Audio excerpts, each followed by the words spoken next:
মাত্র 2টা উপকরণ দিয়েই বানিয়ে ফেললাম দারুণ মজাদার পিনাট বার। কারো কাছে এটা খাজা নামে পরিচিত, আবার কেউ বলে কটকটি।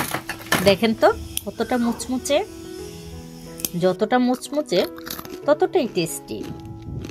তাহলে চলুন শুরু করি। আসসালামু আলাইকুম। আমি এখানে হাফ কেজি চীনাবাদাম নিয়েছি।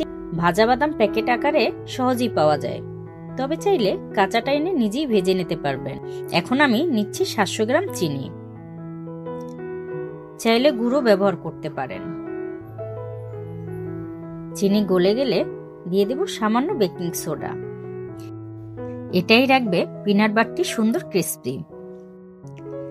এবার দিয়ে দিচ্ছি বাদামগুলো। এই কাজটা একটু ঝটপট করতে হবে। ভালোভাবে মিশিয়ে গরম গরম ট্রেতে সেট করে নিচ্ছি।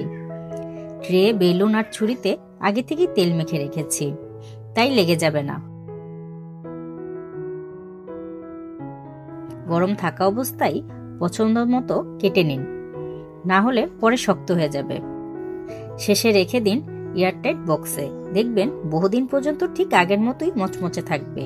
খুবই সহজ আর দারুণ টেস্টি। আশা করি রেসিপিটি আপনাদের ভালো লাগবে।